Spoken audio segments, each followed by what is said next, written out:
فرمایا کہ اس کے حضور استغفار کرو، وہ آسمان سے بارشیں نازل کرے گا، تمہیں بیٹے بھی دے گا، تمہیں مال بھی دے گا، لہلہاتے باغ بھی ہوں گے، چلتی نہریں بھی ہوں گی، معیشت کا پہیہ چل جائے گا اگر تم اللہ سے ڈرنے والے بن جاؤ گے۔ تو آج ہم کہتے ہیں یہ ہو فلاں ماہر اور فلاں شخص ہو تو پھر ہماری معیشت بہتر ہو سکتی ہے۔ اللہ نے کہا استغفار کرنا سیکھ لو، میں تمہارے لیے رحمتوں کے دروازے کھول دوں گا، رحمتوں کے در کشادہ کر دوں گا، پیچیدگیاں ختم ہو جائیں گی، مشکلیں آسان ہونے لگیں گی اگر تم اللہ سے ڈرنا سیکھ جو، اس کے حضور استغفار کرنا سیکھ جو۔ اور اگر تم ایسا نہیں کرو گے تو تمہارے اوپر نیچے سے عذاب نازل ہوگا۔ وَهُوَ الْقَادِرُ، وہ اس بات پہ قادر ہے، ان یبعث علیکم عذاباً، کہ وہ تمہارے اوپر عذاب نازل کرے، تمہارے اوپر سے، تمہارے نیچے سے۔ اللہ اکبر۔ اوپر کا عذاب کیا ہے کہ آسمان سے پتھر برسیں، نیچے کا عذاب کیا ہے زلزلے آئیں، یا پھر زمین فصل دینا چھوڑ جائے، زمین بنجر ہو جائے، یہ نیچے کا عذاب ہے۔ حضرت عبداللہ ابن عباس رضی اللہ تعالیٰ عنہ فرماتے ہیں اوپر کا عذاب یہ ہے تمہارے حکمران نااہل ہوں، اور نیچے کا عذاب یہ ہے تمہاری اولادیں نافرمان ہو جائیں۔ یہ اوپر اور نیچے کا عذاب ہے جس میں تمہیں مبتلا کر دیا جاتا ہے۔ یہ کب ہوتا ہے؟ جب تم اللہ کے حکموں کے نافرمان ہو جاؤ۔ جب چند لوگ اللہ کے نافرمان ہو جاتے ہیں تو پھر ان چند لوگوں کو انفرادی اذیتوں میں اور مشکلات اور پیچیدگیوں میں مبتلا کیا جاتا ہے۔ لیکن جب کوئی قوم من حیث المجموع اللہ کے حکموں کو توڑتی ہے اور اس کے حکام سے روح گردانی کرتی ہے تو پھر پوری قوم کو مشقتوں میں، اذیتوں میں، تکلیفوں میں مبتلا کر دیا جاتا ہے۔ اس کا علاج کیا بتایا؟ استغفار۔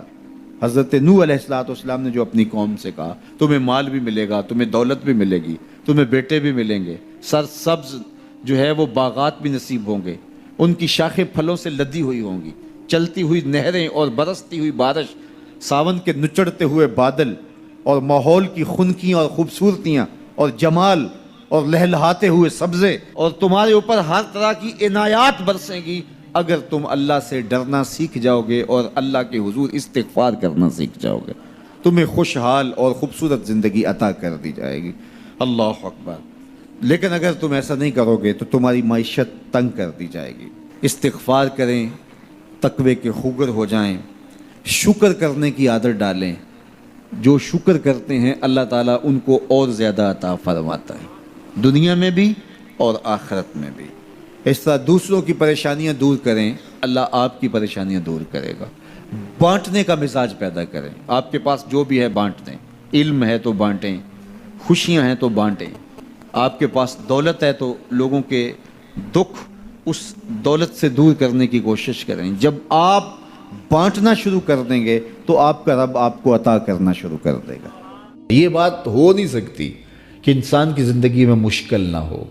جب انسان کو پیدا کیا گیا تھا، اس کا خمیر گویا گیا تھا، تو 39 دن تک اس کے خمیر پر مٹی جو گوندی گئی تھی انسان بنانے کے لیے، اس پر 39 دن دکھوں کی بارش ہوئی تھی اور ایک دن خوشیوں کا می برسا تھا۔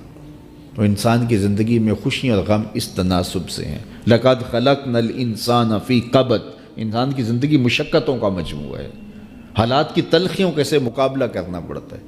لیکن حالات مشکل ہو جائیں تو ان سے نکلنے کا راستہ کیا ہے؟ تو سنیے قرآن کیا کہتا ہے، وَمَن يَتَّقِ اللَّهَ يَجْعَلْ لَهُ مَخْرَجًا وَيَرْزُقْهُ مِنْ حَيْثُ لَا يَحْتَسِبُ۔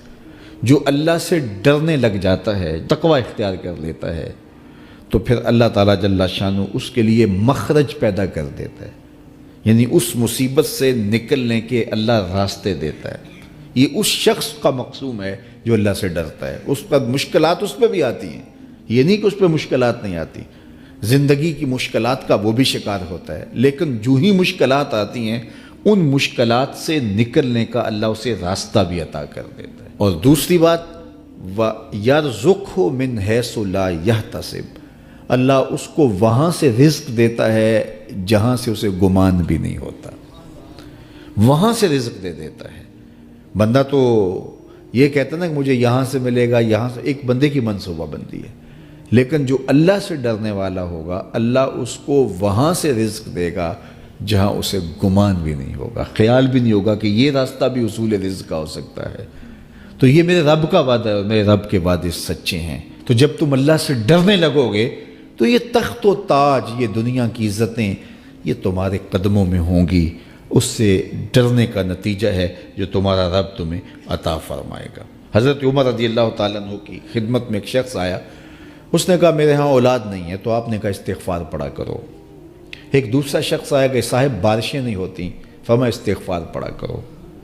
تیسرا شخص حاضر خدمت ہوا اور کہا کہ ہمارے ہاں قحط کا عالم ہے، فرمایا کہ استغفار پڑھا کرو۔ تو کوئی پاس بیٹھا تھا، اس کے اٹھ کے جانے کے بعد کہا کہ مختلف لوگ مختلف سوال لے کر آئے اور آپ نے ایک ہی جواب دیا کہ استغفار پڑھا کرو۔ تو کہا میں نے اپنی طرف سے تھوڑا دیا، یہ تو میرے رب کا فرمان ہے۔ کہا وہ کیسے؟ کہا سورہ نوح پڑھو، فَقُلْتُ اسْتَغْفِرُوا رَبَّكُمْ۔ حضرت نوح علیہ السلام نے اپنی قوم سے کہا کہ اپنے رب کے حضور استغفار کیا کرو، اِنَّهُ كَانَ غَفَّارًا۔ اس کا نتیجہ کیا ہے؟ جب تم استغفار کرو گے تو وہ تمہارے گناہ بخش دے گا۔ ایک تو فائدہ اس کا یہ ہوگا، وَيُرْسِلِ السَّمَاءَ عَلَيْكُمْ مِدْرَارًا، آسمان سے موسلادھار بارشیں بھی برسیں گی، وَيُمْدِدْكُمْ بِأَمْوَالٍ وَبَنِينَ، اور اللہ تمہیں استغفار کی برکت سے مالا مال بھی کر دے گا، وَبَنِينَ، اور تمہیں بیٹے بھی عطا کرے گا، وَيَجْعَلْ لَكُمْ جَنَّاتٍ وَيَجْعَلْ لَكُمْ أَنْهَارًا، تمہیں باغ بھی عطا کرے گا اور تمہیں چلتی ہوئی نہریں بھی عطا فرمائے گا۔